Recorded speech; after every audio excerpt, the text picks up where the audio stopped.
Então, boa tarde, boa noite para todos. O intuito aqui do nosso webinar de hoje aqui é fazer um overview aqui sobre Azure, Kubernetes, Terraform e CSV. Quem são esses doidos aqui que vão apresentar para vocês esse webinar? Vou começar por mim, me chamo Douglas. Eu sou DevOps Engineer, trabalho no projeto interno aqui na UVEI. Trabalhei muitos anos com o sysadmin, ali trabalhando dentro de data center, infraestrutura no geral. Tenho uma experiência razoável em AWS, Azure e Oracle Cloud. Quando eu falo Oracle Cloud, o Lucas dá até risada. Eu não ia rir, mas já que você falou. Também já tive experiências aí com SRE, mas gostaria de trabalhar um bocado mais com isso. Quem sabe no futuro não muito distante. Em resumo, é isso. A ideia aqui é os slides. A apresentação em si, não eu. Vamos lá. Lucas? Só um detalhe, se conseguires aumentar um pouquinho mais o microfone que o pessoal está pedindo. Tá. Não sei se é possível. Enquanto isso, eu vou me apresentar. Sou o Lucas, estou completando um ano de Albaia aí no próximo mês já, trabalhando como Cloud Engineer, DevOps, em um projeto externo do cliente La Redoute. Tenho grande conhecimento em AWS e também em GCP, que é a nuvem que eu trabalho hoje, mas conheço um pouquinho de Azure também e não conheço de OCI. Acredito que isso seja bom. Mas seguimos. Como fala assim? Esse é bom. Bom para eles. Legal. Então, o que nós temos aqui hoje? O que nós vamos falar aqui hoje? Nós vamos falar de Access Control, nós vamos falar de Resource Groups, de Virtual Network, ou VNet, de Security, Network Security Group, Storage Account, BlockAS, se calhar de Load Balancer também. Vamos mostrar ali o nosso projeto, o nosso AKS criado ali no Terraform. Vamos fazer um deploy dele usando o GitLab CSD. E esse aqui é o projeto. Então, já para a malta aí. Inclusive, vou... Muito bem. Eu vou aqui copiar, colocar no chat aqui para a malta. Já para a malta dar uma lista de olhos, assim que possível. Aí temos aqui, então, Access Control. Douglas, não era, desculpa interromper, não era melhor antes rodar o CI para ir criando as coisas? Podemos fazer. Eu já ia fazer, eu acho. Só para explicar para o pessoal, esse projeto, ele é esse projeto do GitLab, ele compreende todo os tópicos que nós vamos passar pelo webinar, o cluster AKS, questão de redes, bucket, e a gente geralmente roda ele antes de explicar o que é, porque o pipeline leva um tempinho para completar, então é bom a gente já ter ele em execução, e depois a gente só mostra o output, porque fica vendo linhas de log do GitLab CI também não acrescenta muita coisa. Exato. Junto com isso aqui também nós vamos falar aqui de Access Control. Vou terminar o nome. Ok. Aqui, então, nós temos o nosso projeto. Eu vou mostrar para vocês, né? Mandei o link aí para vocês. Então, eu vou startar aqui, vou iniciar aqui o nosso CSD. A malta que tiver, né, que acedeu ao link que eu mandei no chat, não vai ter essa mesma visão do CSD aqui. pois nós suprimimos aí alguns recursos para o público. Então, eu vou executar aqui a pipeline. E eu coloquei aqui duas variáveis que são importantes. Se eu não colocar essas duas variáveis aqui, a pipeline em si ela só vai executar o estágio de validação e o estágio de plano, né? Ou seja, o planejamento. Depois a gente vai entrar ali no nível de detalhe dentro do arquivo YAML ali, do GitLab, mas, em suma, é isso aqui. Então, ou seja, para eu executar o estágio, a etapa de apply e de destroy, eu tenho que passar essas duas variáveis com o valor true.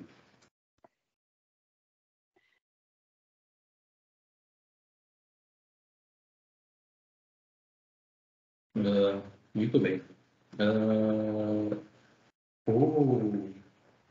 Para provisionar o projeto, de certa forma, ele é rápido. Para fazer o destroy, ele é mais demorado. E nessa cena aqui, né, nesse caso aqui, desse projeto específico, tem projetos que, obviamente, tem um tempo maior e também para provisionar. Tá. Então, o que nós iríamos falar? Nós iríamos falar de Access Control. A ideia aqui desse webinar, além de exemplificar para vocês o conceito do AKS, na Azure, Terraform, né, GitLab CI, é também mostrar para vocês que é possível criar ali uma conta, né, free tier, né, ou seja, a conta gratuita da Azure, e fazer, né, simular esses recursos aqui. Então, como vocês podem perceber, a conta que eu estou a utilizar aqui é a conta free. Né? Ele até fica aqui com esse íconezinho de upgrade e tudo mais. Mas ela me possibilita aqui utilizar vários recursos. Sobre Access Control. O Access Control, ele é como se fosse... Ele não é como se fosse, não. Ele é basicamente o IAM da AWS. E aqui tem uma cena de veras interessante, que é dentro da subscription. O que é uma subscription? Subscription é a sua account. Então, eu tenho aqui a minha subscription, minha account, né, o ID dela, e a partir daqui eu consigo, né, ter aqui algumas informações, alguns acessos aqui. Tá? E aqui, né, inclusive, ele já me traz aqui algumas informações já de billing e tudo mais.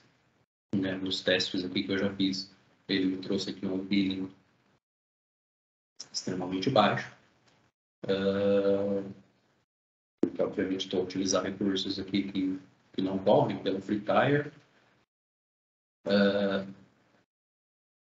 Temos aqui também, então, users. Aqui é onde nós controlamos, quando ele carregar, onde nós controlamos os utilizadores. No momento só tem eu e o utilizador do núcleo de DevOps, que eu criei aqui, né?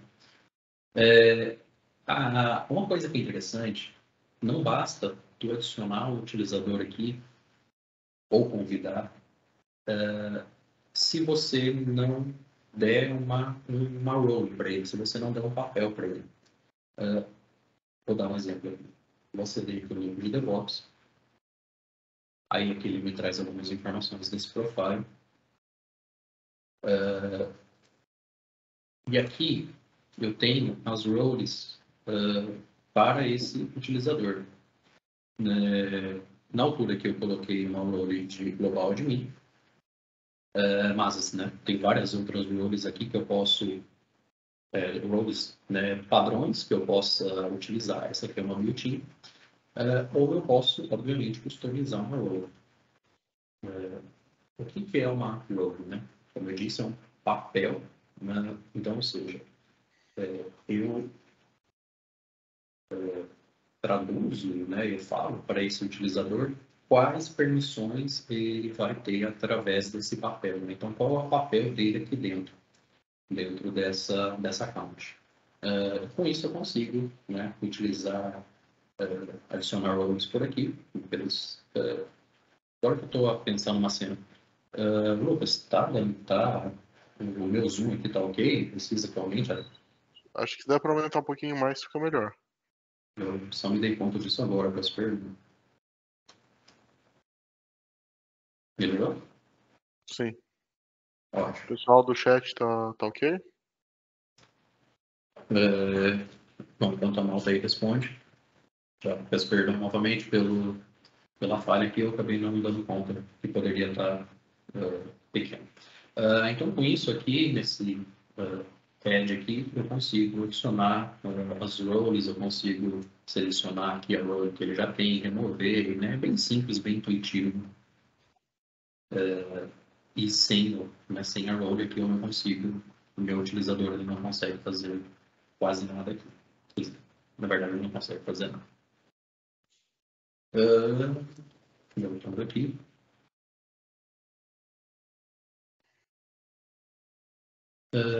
Na Azure também nós temos os Resource Groups. O que é um Resource Group? No desenho aqui, eu falei, por exemplo, da subscription, e agora eu vou falar do Resource Group. O Resource Group, são, né, como o próprio nome diz, grupos de recursos, que são obrigatórios para você provisionar um recurso. Agora eu vou falar de uma cena que eu tenho certeza que o Lucas vai dar risada. Na OCI existe uma cena parecida que chama compartment, o qual tu pode criar vários compartments para segregar os seus recursos. Aqui tu consegue utilizar vários resource groups para segregar seus recursos. Existem várias maneiras de se utilizar o resource group. Cada um pode adotar a sua estratégia. De modo geral, a Malta usa para segregar ambiente de produção e não produção.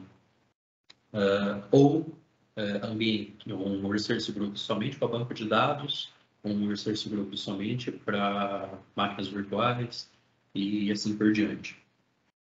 É interessante utilizar resource groups para questões de gerenciamento, né? Para facilitar o seu dia a dia. E é isso, basicamente. O resource group, eles se comunicam também, tem, né, os grupos, os recursos que tem dentro do resource group se comunicam com outros recursos que está dentro de outro resource group. Contanto que você tenha políticas de segurança ali que possibilitem que isso, né, seja possível. Mas, no geral, é bem tranquilo. Agora vamos falar aqui de Virtual Network. Antes de continuar, vocês vão perceber lá no final, quando mostrar ali o Terraform, quando mostrar o projeto em si, que isso tudo que eu, né, estou a falar aqui se complementa. Mas, antes ainda de chegar lá, deixa eu ver uma cena que eu preciso, talvez...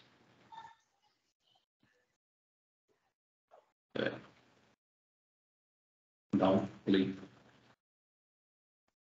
Pronto.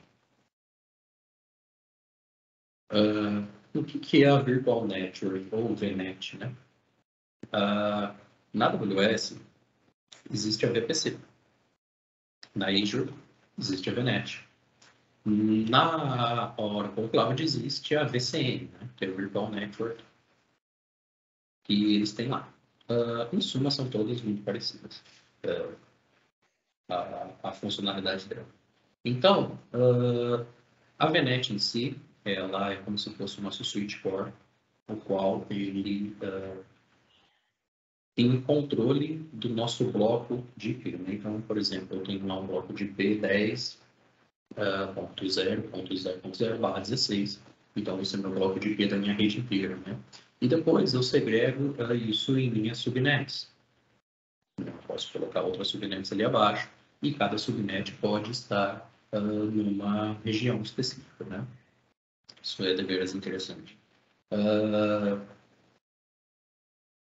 Na, na, aqui na Azure, ela não, né, salvo engano, a Virtual Network dela ela não tem muitas cenas diferentes com relação aos outros cloud providers.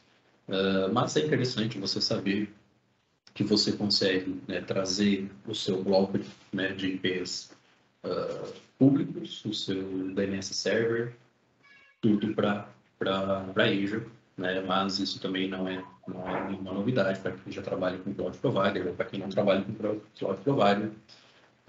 É interessante saber disso, pois tem empresas muito grandes, no qual ela tem um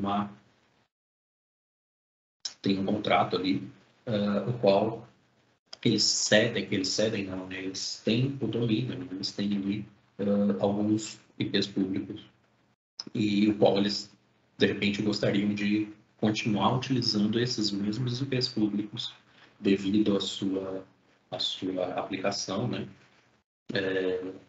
Então eles conseguem fazer essa migração para um cloud provider. E na Azure não é diferente. Você tem alguma cena que gostaria de acrescentar aqui, Lucas?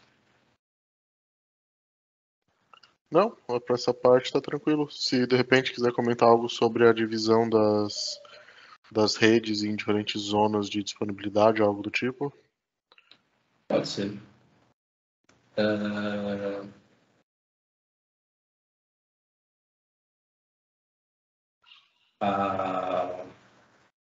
Perdão, estou pensando em outra cena aqui. Mudei de slide e já estava pensando na cena do outro slide. Uma cena que é interessante, quando tu cria ali a sua rede, ela se tu criou, por exemplo, na Virgínia, e dentro da Virgínia existem mais de um data center naquela região, o seu bloco de IP que você criou, ele é publicado, perdão, ele é publicado em todos os data centers. Por quê? Porque quando você for dividir a sua subnet, né, você pode ter uma subnet A, B, C, D, 1, 2, 3, da forma que você acha melhor para o seu ambiente, você consegue colocar essa subnet em cada zona de disponibilidade, né? Então, ou seja, se naquela região existem 3 data centers, por exemplo, tu consegue colocar que a subnet 1 vai ficar no data center 1, subnet 2 data center 2, subnet 3 data center 3. Como o seu bloco IP, né, a sua rede, ela é, por exemplo, um /16, né, o qual ele, né, tem uma abrangência bem grande ali de subredes que tu pode criar abaixo disso, e ele é replicado em todos esses, né, esses data centers dessa região, essas zonas de disponibilidade. Se você tiver, por exemplo, essas 3 subnets, uma em cada data center, tá difícil sair as palavras hoje. A sua rede em si vai ter, né, essa alta disponibilidade e também vai se comunicar. Então, você pode colocar um recurso no data center 1, o outro no 2, o outro no 3, e todos vão se comunicar perfeitamente bem e com baixíssima latência, né? Os cloud providers, de modo geral, quando eles criam, colocam ali, né, constroem mais de um data center dentro da mesma região, eles prometem, e até acho que cumprem, que a comunicação entre os data centers deles dentro daquela região tende a ser menor que 1 milissegundo. Menor ou igual a 1 milissegundo. Porque porque deve ser, né, o tempo de resposta realmente dos seus serviços que estão dentro dentro daquela região, ela tem que ser, tem que ter um tempo de resposta muito curto mesmo. E fazer dessa forma, construir a sua virtual network com redes segregadas dessa forma é uma boa prática, porque, além de tudo, tu está garantindo uma alta disponibilidade e garantindo, de certa forma, a segurança física, né? O que eu quero dizer com isso? Vamos supor que dentro dessa região, então, temos os 3 data centers. Se por algum motivo aleatório qualquer, um desses data centers venha a falhar, a sua rede em si, ela não vai falhar. Então, o recurso que está no data center que falhou, ele, dependendo da forma como você provisionou, ele pode ser migrado automaticamente para um outro data center, ou tu tenha que fazer isso manualmente. Porém, como a sua rede já está replicada dentro desses data centers na mesma região, tu dificilmente vai sentir alguma diferença sobre isso. Então, além de tudo, é uma boa prática e é deveras interessante fazê-lo.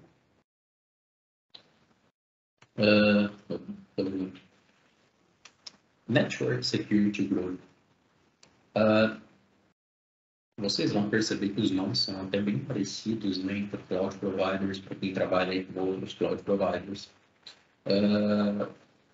Aqui na AWS nós temos o Security Group, aqui nós temos o Network Security Group. Na Oracle Cloud nós temos também o Network Security Group ou Network Security List, na verdade. Na GCP, eu já não faço ideia. Security Groups também. Security Groups também, muito bem. E a funcionalidade deles é muito parecida. Ou seja, conforme o exemplo aqui, né, eu tenho aqui algumas máquinas virtuais. Cada máquina virtual tem ali uma NIC, né, uma placa de rede, e eu posso ter ali, então, um ou até mais Security Group, Network Security Group.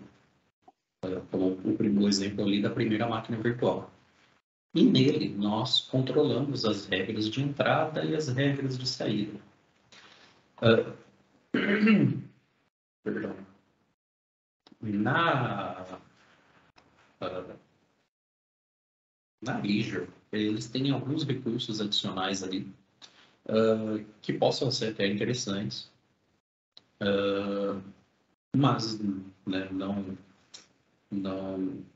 é o foco aqui desse nosso bate-papo agora, pois ele não está dentro do contexto ao qual nós vamos demonstrar no OKS, mas né, se alguém tiver curiosidade ou tiver dúvidas depois, podem entrar em contato comigo ou com o Lucas, que a gente tenta tirar o máximo de dúvidas possível. Mas, de forma geral, vamos supor que eu tenho aqui então a VM1 e eu quero aceder ali, quero ter uma comunicação ali com a VM2 ou até com a VM4. Para isso, né, eu preciso que a minha VM1 tenha uma regra de outbound ou liberada, né, para sair geral, ou liberada para sair especificamente para a outra VM que eu quero. E na outra VM que eu quero, eu posso colocar uma entrada aberta, uma entrada full aberta, né? Que não é nada recomendado. Ou eu posso falar que naquela VM, por exemplo, 3, só tem acesso, né? Ou seja, o inbound dela só tem acesso a partir da VM1, por exemplo. É muito comum fazer isso quando tu tem um bastion na sua infraestrutura ali, né? Seja on-premises ou no seu cloud provider. O que o Bastion faz? O Bastion, agora que eu tô vendo, tá pegando uma luz aqui louca no meu carro. O Bastion, ele serve como uma fonte de segurança para os seus recursos do outro lado, né? Lá seja no seu data center on-premises, seja no seu cloud provider. Então, tu, ao invés de ter que configurar dentro do seu pool de recurso entradas, né, para cada recurso, né, específicas, tu pode, por exemplo, configurar que apenas o seu Bastion possa aceder esses recursos, né? Então, o que tu faz? Tu pode sair, dar, por exemplo, um SSH no seu Bastion, a partir dele, ele vai ter regras ali de controle de utilizador, vai ter, vai gravar logs, né, etc. Você pode colocar N outras políticas de segurança, né? Então, ou seja, tu centraliza isso, né, num único local, ao invés de ter que ficar replicando configurações de security em vários outros recursos, tu centraliza isso num único ponto, que, por exemplo, pode ser o Bastion. E aí, a partir dele, ele vai ter acesso aos outros recursos, né? Seja um banco de dados, seja uma máquina virtual, seja até mesmo um Kubernetes, né? Vou dar depois, né? Se calhar eu posso dar um exemplo ali no AKS. O AKS tem uma variável lá no Terraform que tu seta ali true or false, onde um desses valores você permite que o seu AKS possa ser acessado publicamente e a outra bloqueia o acesso, né? E quando ele bloqueia o acesso, ele bloqueia acesso até para você visualizar algumas cenas pelo painel. Isso, perdão. Isso é deveras interessante, o qual tu não consegue ver nem os namespaces, nem os resources, nada que está ali disponibilizado no seu AKS, né? Porém, você, né, tendo um Bastion, por exemplo, você consegue configurar que o seu AKS possa ser acessível apenas através desse Bastion, por exemplo. Tá? Tem algo que gostaria de acrescentar em Security Group, Lucas? Não, acredito que essa foi tranquila. Tá. O Blob Storage, se quiser, eu posso. Por favor, por favor. O Blob Storage, para quem nunca ouviu falar, ele é exatamente a mesma coisa que o S3 da Amazon ou o Cloud Storage da Google. Ele é um serviço de buckets. Ele serve para guardar, pode ser pequenos objetos, quantias grandes de objetos. Ele é um block storage sem um limite de volume, onde você usa o protocolo HTTP, GET, POST, para recuperar e inserir arquivos. Benefícios do Blob Storage, assim como das ferramentas similares, é que você gerencia o acesso ao seu bucket com controle de permissões. Você pode definir acessos para usuários, acesso para recursos específicos dentro do bucket. Os buckets da Azure, por padrão, eles têm um detalhe que talvez passe despercebido nos outros cloud providers, que ele tende a ser otimizado para data lakes, para volumes de dado que são inseridos em grande quantidade, retirados em grande quantidade, como é mencionado ali. Então, não que tenha muitas diferenças de protocolo, mas é um dos únicos serviços que menciona ser direcionado a isso. E junto com o fato de que você coloca dados em um bucket, geralmente ocorre de ter dados sensíveis, vem a importância de você gerenciar muito bem a política dos seus buckets, para que você não tenha vazamento de dado. Hoje em dia, o caso mais comum desses leaks de database, que você tem milhares de informações sensíveis, cadastro, endereço, telefone, um CPF, um NIF exposto, são oriundos de buckets que foram configurados, às vezes, para transferência de dados da sua empresa para um parceiro, o dado foi colocado ali no bucket e deixaram ele público para facilitar o acesso. Só que, de repente, algum crawler passou pelo teu bucket, achou ali, e também vai ter direito a pegar esses dados e usar como bem entender. Por isso é importante sempre reforçar, quando sempre estiver usando um bucket, sempre ter o cuidado de usar a política de menor permissão possível, de restringir acesso e manter só os dados que são necessários.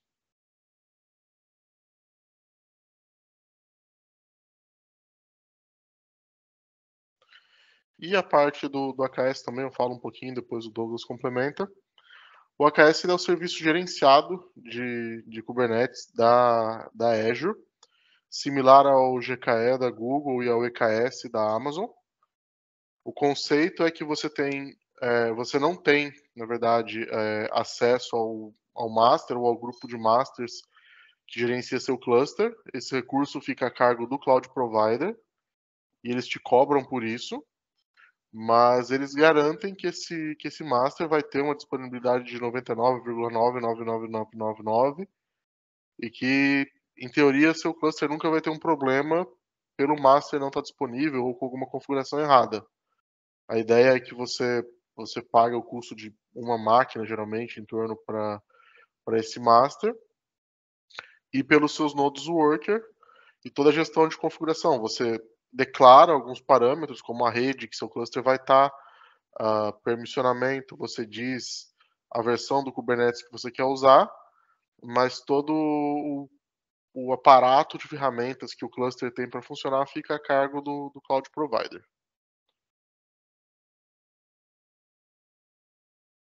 Muito bem. Um outro ponto que eu acho deveras interessante aqui na Azure, que é tu tem uma facilidade a mais de integrar o seu AKS, né, o seu Kubernetes ali, com o Azure AD, né, o Active Directory.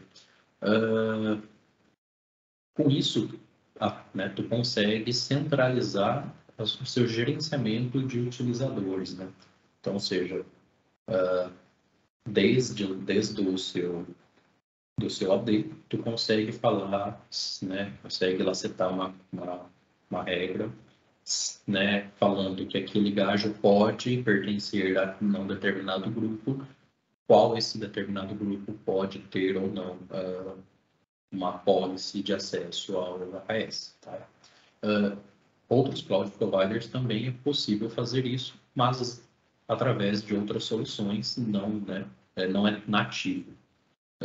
Obviamente, a Azure, né, que é da Microsoft, eu não poderia deixar de lado essa cena aí.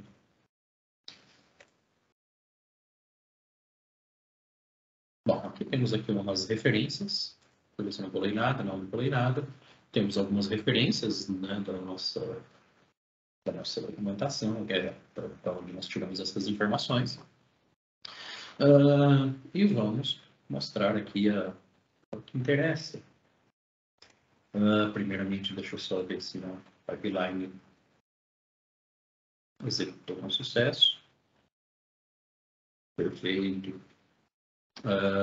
Então, aqui nós conseguimos fazer uma etapa de validação, uma etapa de planejamento e a etapa de aplicação. Né? Com isso, nós vamos ver o resultado aqui na nossa conta da Azure. Então, eu tenho aqui a conta da Azure. Porém, vou fazer uma espécie de cara-chave. Antes de mais nada, eu gostaria de pedir desculpa aí a malta, devido a eu não ter aqui eu não ter ainda feito o readme desse projeto, né? Eu fiz o projeto aqui utilizando o módulo e ainda não, né, como eu fiz faz, né, ontem basicamente, então eu acabei ainda não conseguindo colocar o readme aqui de acordo. Mas fica uma tarefa de casa para eu colocar esse readme aqui para depois vocês poderem perceber, né, o que se passa aqui dentro dos arquivos e como utilizar esse projeto para provisionar o AKS aí, né, para vocês. Perdão. Eu vou começar de uma cena aqui que eu acho deveras curioso, que é o back-end. Assim como o Lucas falou agora de pouco, né, do account, storage account, na storage account, nós utilizamos aqui nesse cenário para armazenar o arquivo tf-state do nosso cluster, né? E o que é o tf-state? O tf-state ele é um arquivo onde guarda o estado do nosso Terraform, aqui do nosso projeto. Dentro desse arquivo, ele é declarado lá todas as informações que nós utilizamos para provisionar aqui. Provisionar ou não, né? Então, nós podemos ter, por exemplo, feito aí o destroy, né? Qualquer outra cena do tipo.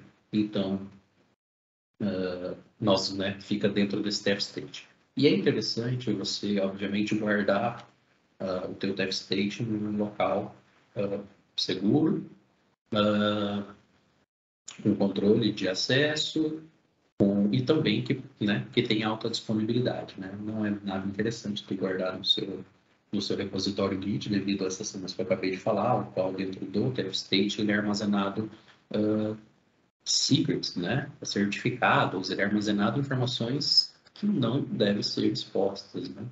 Então, por exemplo, quando nós subimos aqui o nosso cluster, ele gera ali também né, um certificado dentro do cluster, tá? Esse certificado ele é exposto no tf-state. Então, se seu tf-state for exposto de alguma maneira, né, como o Lucas deu exemplo, que é um dos principais leaks aí que acontecem na internet, é porque o teu tf-state acabou tornando-se público e como nele, né, existem muitas informações interessantes ali, inclusive o endpoint que é utilizado para aceder ao seu cluster, por exemplo. E aí, pronto, basta a pessoa ter acesso ao seu tf-state que ela consegue aceder todos os dados que lá estão. Só que aqui, por que eu acho, né, resolvi começar por ele? Porque tem uma cena que eu acho deveras interessante.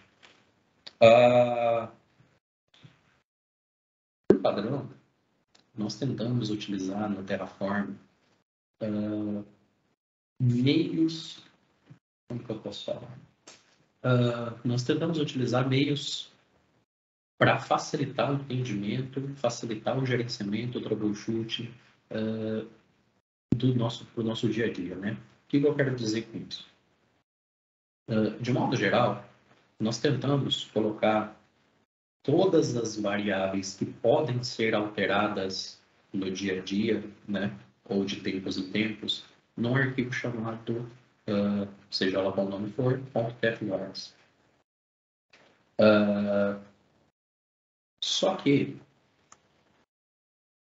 o back-end da Azure, ele não aceita variável aqui.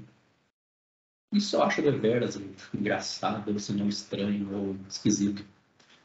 Então, por isso que vocês vão se deparar que no meu back-end eu estou colocando, né, texto puro com os nomes direto aqui escrito. E com isso eu consigo fazer um double check aqui. Storage account.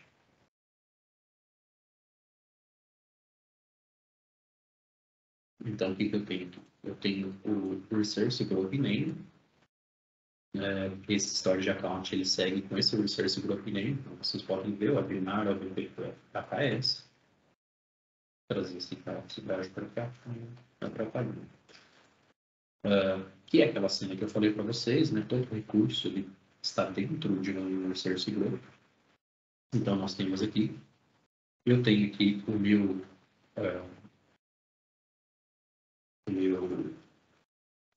storage account, né? Propriamente, que é o webinar PS. E também é uma outra cena deveras interessante na questão de nome.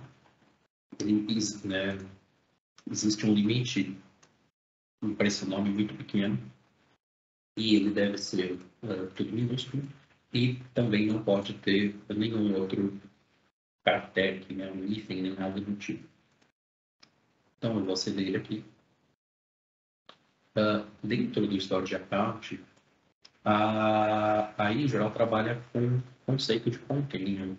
Então, eu tenho que visualizar aqui, né, além de todas essas informações, eu tenho que vir aqui e aceder aos meus containers.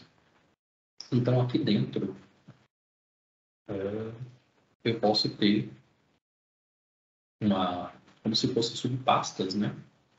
Mas aqui chama-se container, o qual eu tenho aqui, eu posso, né, ter dentro aqui as informações do qual eu quero realmente guardar. No caso, eu vou ter aqui dentro o meu arquivinho aqui perdão, do TFState, né? Então, como vocês podem ver, só me dá um segundinho que essa luz aqui da janela está realmente me atrapalhando.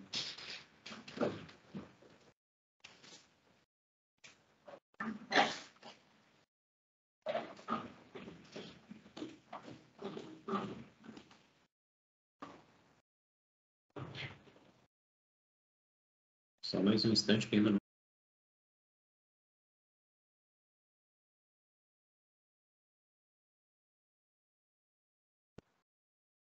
Aproveitar para já deixar registrado, quem tiver dúvidas durante a apresentação e quiser colocando aí no chat, a gente retoma elas no final, ok?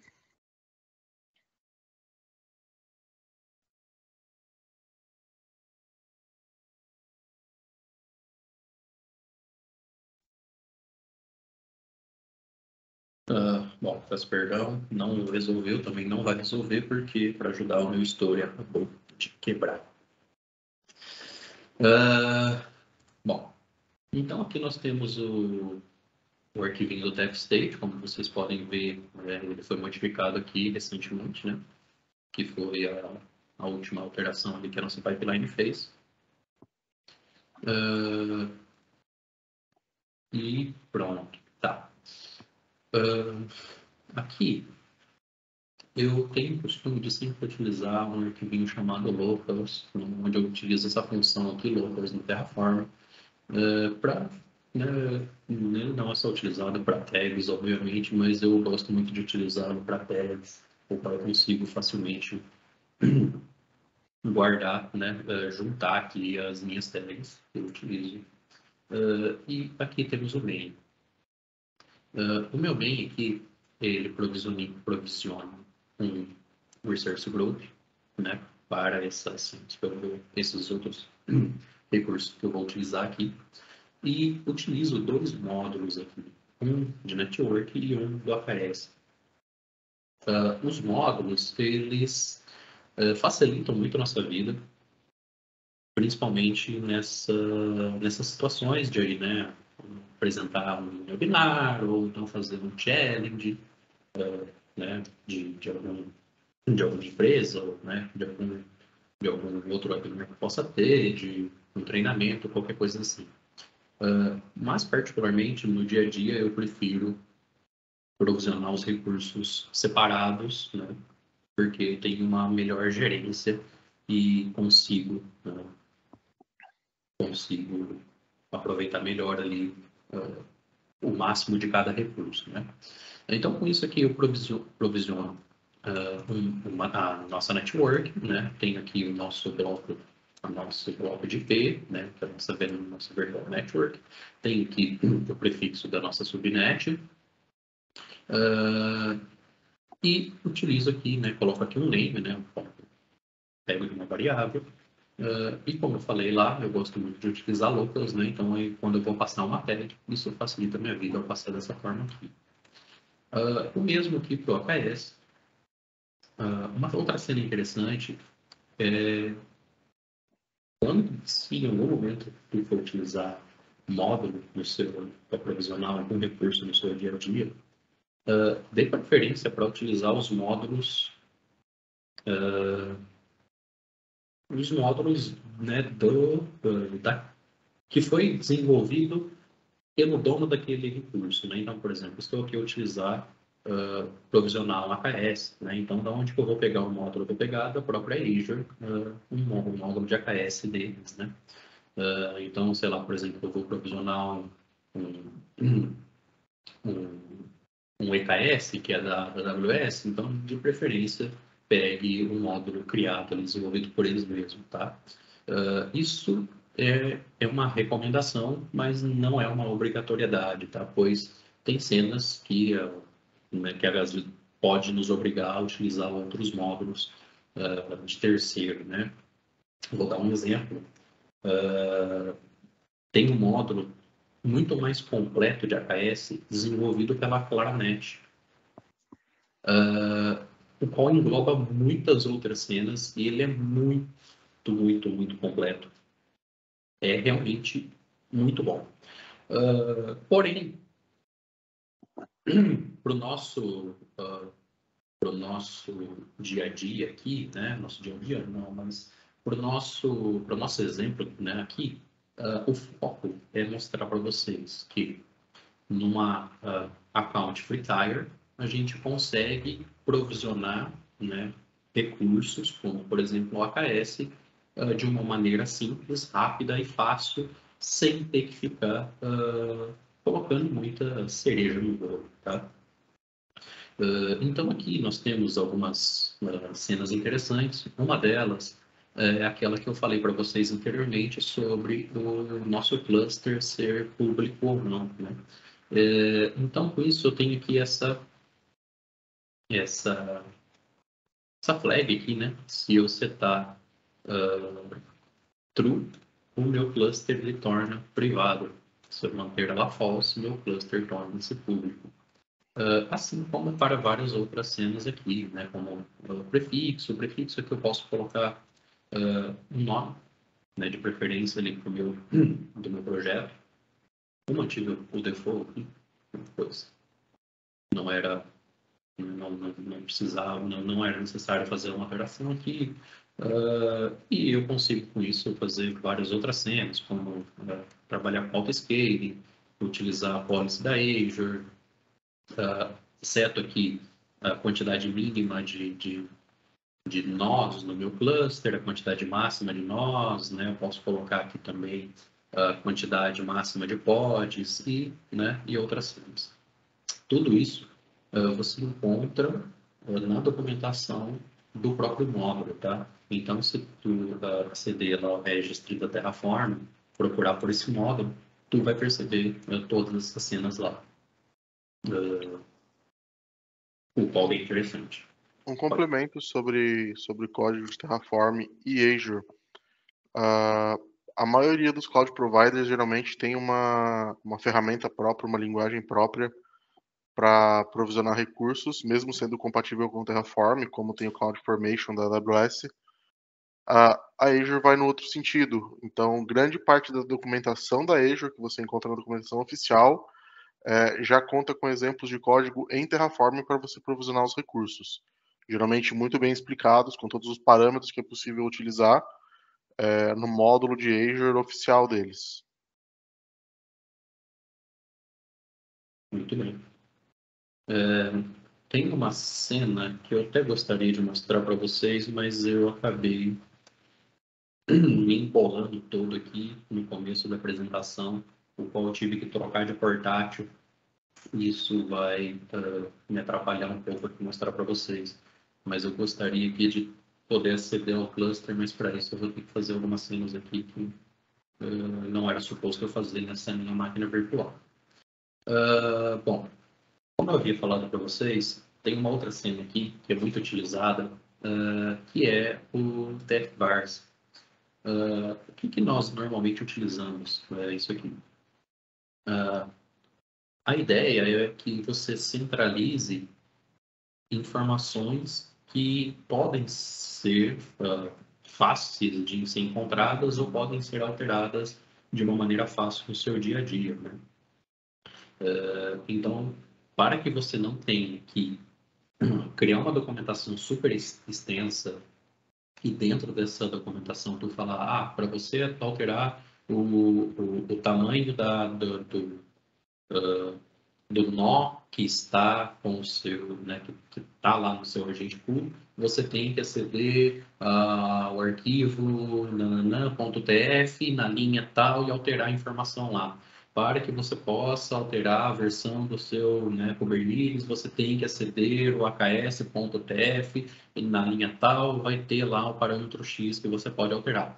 Então, para que você não precise colocar uma documentação super extensa assim, é muito comum ser utilizado o DFVARS para facilitar o nosso dia a dia. Não só para isso, obviamente, o DFVARS é utilizado, mas essa é um dos principais motivos que facilita o nosso trabalho. Uma outra cena muito importante que eu já estava esquecendo de falar para vocês é se vocês, por acaso, forem utilizar esse projeto para fazer um teste localmente na conta de vocês, eu já tive um trabalhinho aqui de procurar qual tipo de nó estaria disponível em quase todas os data centers, quase todos os data centers para Free Tier da Azure. Por quê? No módulo, se você for pegar o módulo nativo lá esse módulo aqui do AKS, o default node pool dele é um tipo de instância, né, um standard lá, porém, para, né, Free Tier Account, a própria Azure não deixa você provisionar o seu recurso. Então, com isso, né, tive que perceber qual tipo de node, né, qual o tamanho da máquina virtual aqui, que eu poderia utilizar nessa conta Free Tier aqui. Então, eu percebi que de várias regiões, esse modelo aqui, esse agent size aqui, estava disponível, né, em quase todas elas, tá? Porque também tem uma outra cena que é deveras interessante, que nem toda região, né, nem toda localidade, todos os recursos estão disponíveis, tá? Isso é muito importante vocês saberem. Isso não é só para a Azure, isso é para vários outros cloud providers que também têm essa cena aí. Vou dar o exemplo de AWS. A AWS na região de São Paulo, por exemplo, no Brasil, tem muito recurso que não tem disponível comparado com a Virgínia, que, né, é o famoso playground da AWS. Com isso, né, com o projeto da forma que está aqui, você consegue utilizá-lo, né, aqui, né, num GitLab, utilizando uma pipeline, né, de CI/CD, para provisionar os recursos, né? Então, vamos perceber aqui quais recursos nós provisionamos. Nós provisionamos, claramente, se assim ele deixa, né? For muito rápido para carregar, né? Então, aqui nós provisionamos esse Resource Group aqui, primeiro, ele foi provisionado manualmente. Por que ele foi provisionado manualmente? Porque foi nele que eu utilizei para criar a storage account para armazenar o TF state. Porque tem aquela velha cena que libera o ditado, quem vem primeiro, né? O ovo ou a galinha. Então, ou seja, quando eu vou provisionar aqui o meu Terraform, eu preciso ter um local para armazenar o meu TF state. Então, primeiro eu preciso provisionar esse recurso aqui. Com isso, o meu Terraform, ele provisionou um Resource Group. Deixa eu voltar aqui ao menu. Ele provisionou esse Resource Group, né? Webinar AKS RG, esse aqui, e um outro Resource Group com um nome um bocado esquisito aqui. Esse é um nome default, né, que a Azure utiliza para né, para provisionar um AKS, por exemplo. Tá? Então, a Azure, ela trabalha, quando você vai provisionar um Kubernetes aqui, ele, né, ele precisa de um resource group default, né, esse aqui, esse primeiro aqui que eu não esquisito, e um outro resource group para ficar alocado alguns outros recursos aqui. Aqui dentro desse resource group, a Azure, ela coloca, né, por exemplo, uma zona DNS, ela coloca o load balance, ela coloca os publics IP, ela coloca ali a Network Security Group, coloca o Application Gateway e o Scale Set ali da Virtual Machine. Né? E nesse outro, ele guarda o AKS propriamente, né, o serviço de Kubernetes, e a nossa Virtual Network lá, que nós criamos junto aqui no item abaixo. Tá? Então, essa é uma particularidade da Azure. Tá? Caramba, esse sol tá realmente chatinho aqui na minha cara. Eu peço perdão, malta, por esse sol, mas realmente eu tive um azar aqui agora do meu estômago quebrar bem na hora. Com isso, né, além do nosso Resource Group, nossa Network, o qual até vou acender aqui e mostrar mais detalhes para vocês. Né? Então, eu tenho aqui a nossa Network, o binário PXVNet.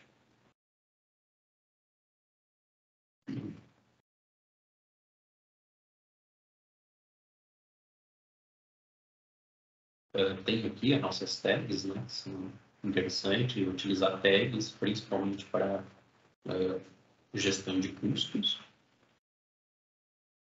E tenho aqui as subnets que eu criei no processo. Qual foi o próximo item? O próximo item foi o próprio AKS. Né? Então, nós vamos aceder aqui para o Kubernetes Services. Vamos perceber aqui no nosso AKS. E com isso nós temos aqui, então, provisionado o nosso AKS na versão 1.22.4, utilizando o IP que nós setamos lá no nosso Terraform, utilizando o bloco do Fairblade aqui também, utilizando uma policy de network da própria Azure. A Azure disponibiliza até o presente momento, por default, duas network policies. Uma é do Kali e a outra é da própria Azure. Obviamente, o recomendado é que se utilize da própria Azure. E o node size que nós, ou seja, a máquina virtual que nós escolhemos lá, né? Que está lá no nosso DevVirus, essa aqui. E como que nós visualizamos isso aqui? Nós vemos aqui em Node Pools. Nós vamos perceber que nós temos um Node Pool e nesse Node Pool existe apenas uma instância, né?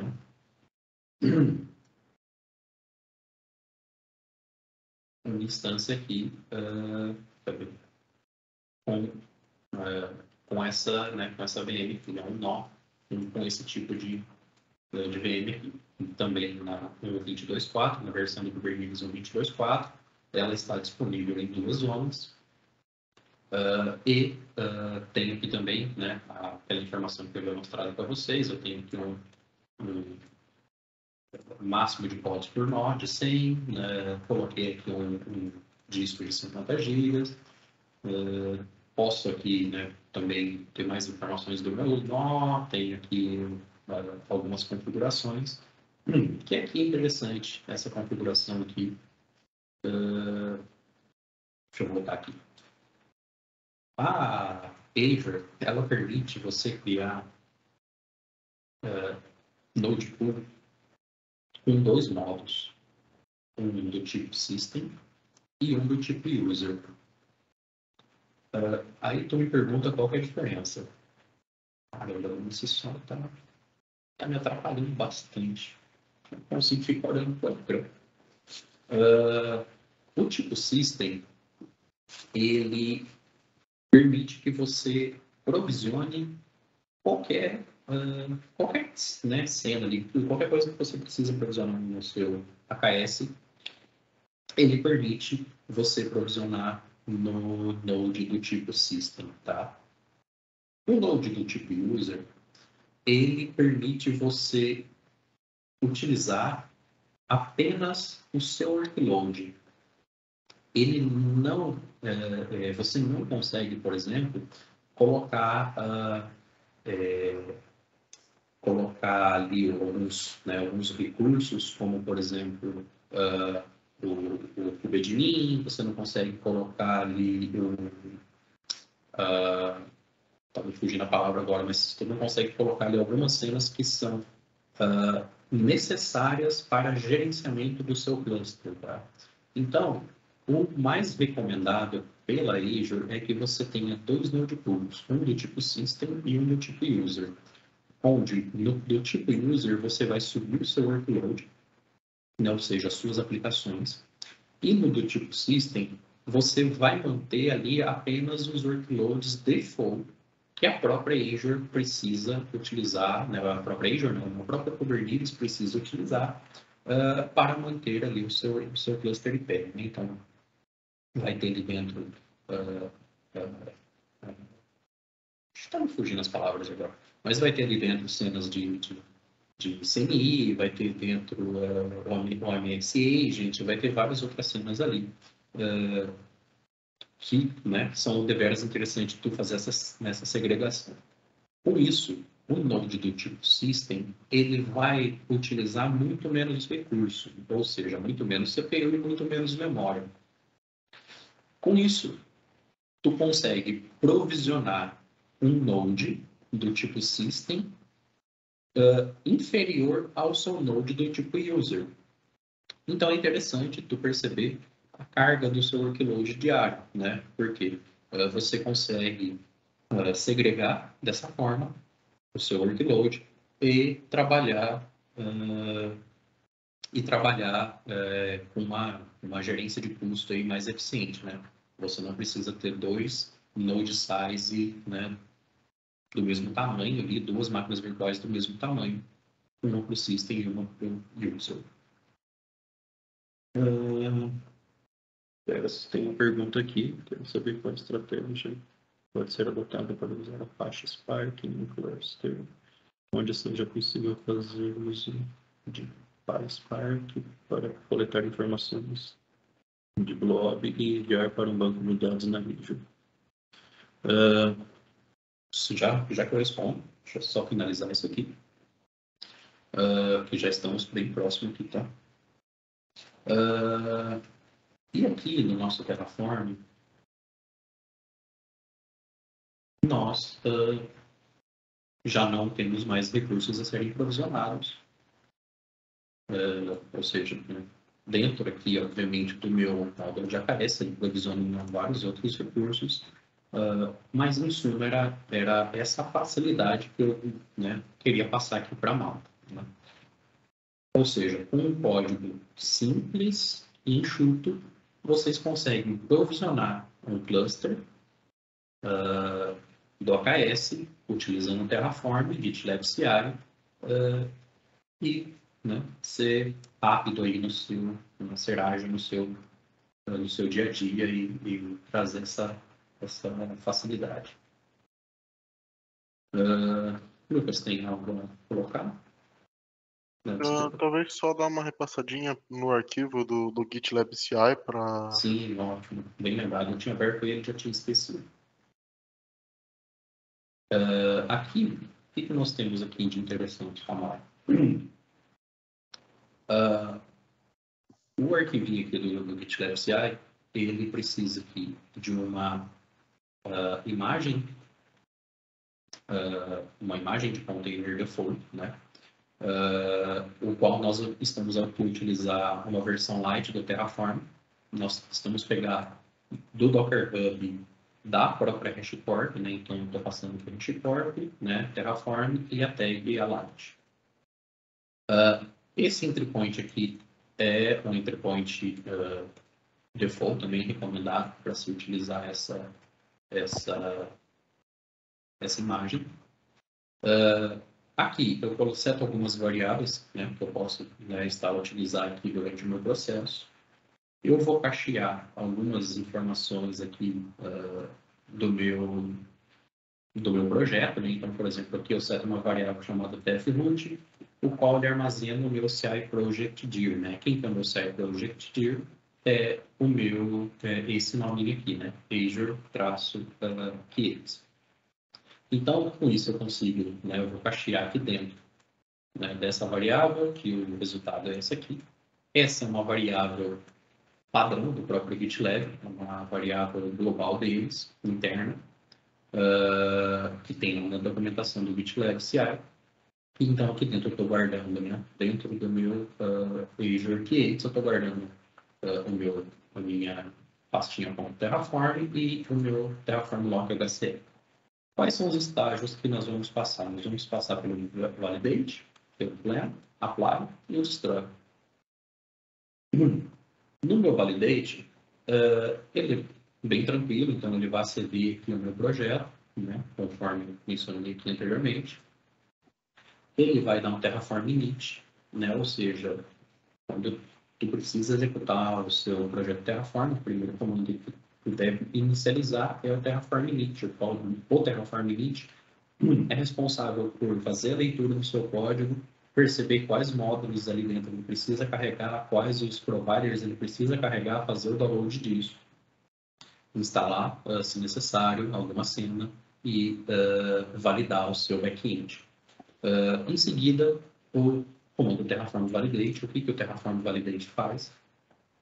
Ele vai validar várias cenas ali no seu código, se está falta algo, se existe algum, né, sei lá, algum erro no seu código, se existe algum resource que não está sendo utilizado corretamente, se de repente tu, né, chamou uma variável num local e você não declarou essa variável. Então, o Terraform Validate, como o próprio nome diz, valida o seu código.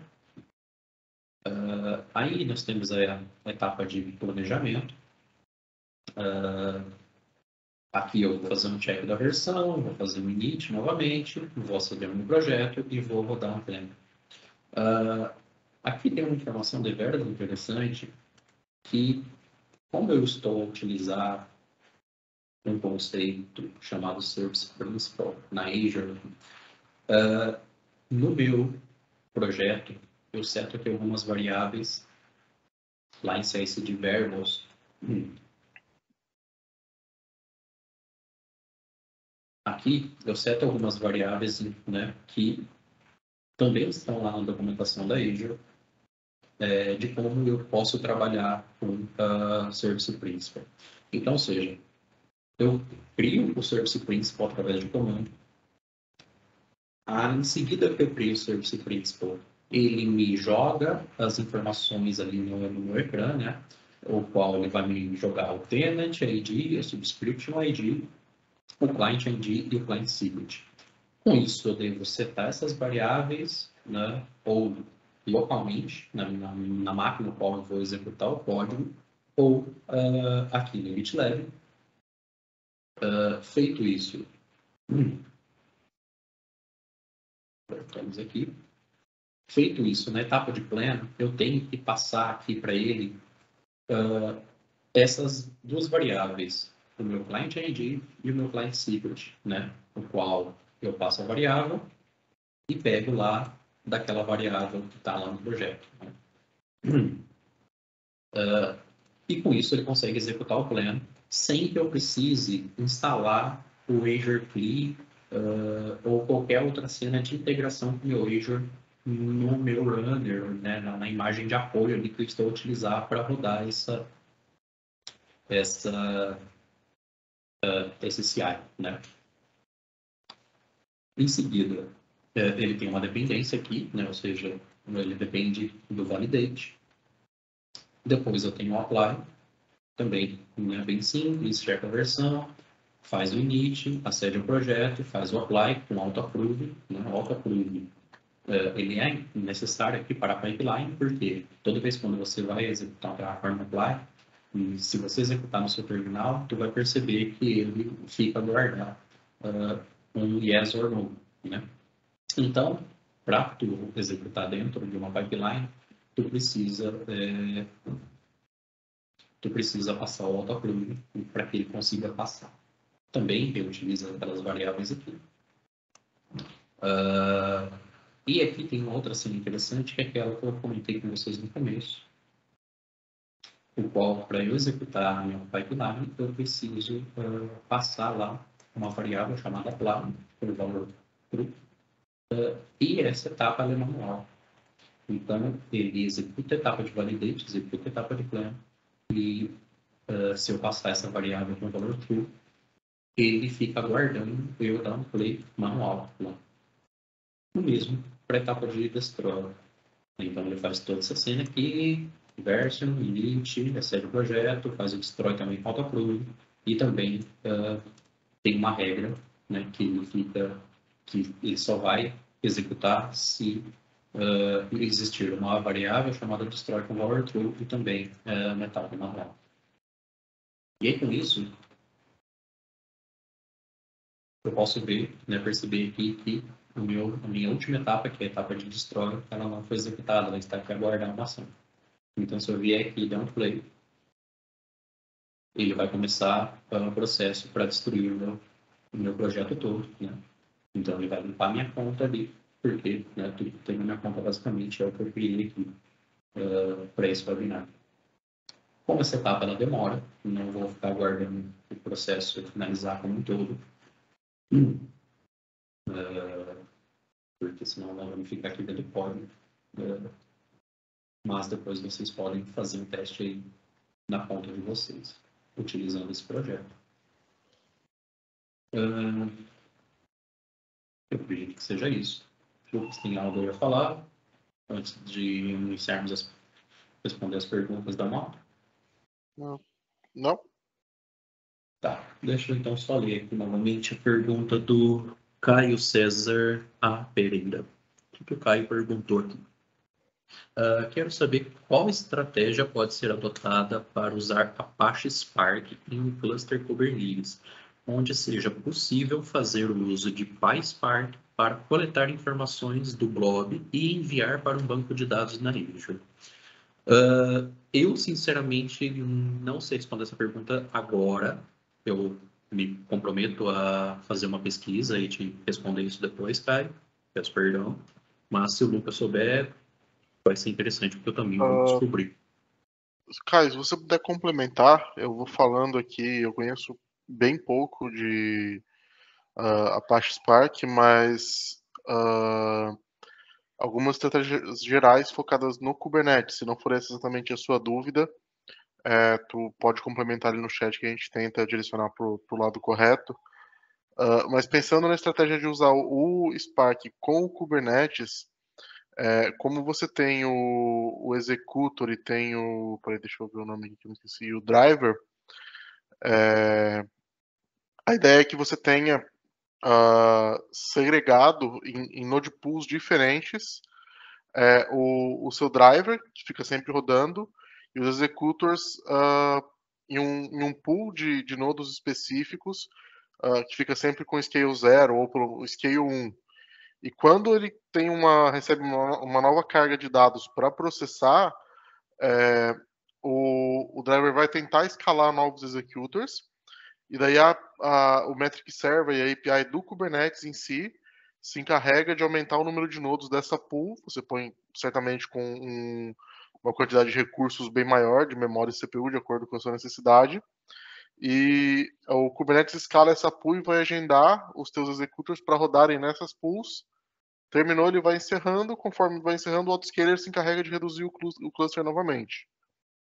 Não sei se era nesse sentido a tua pergunta.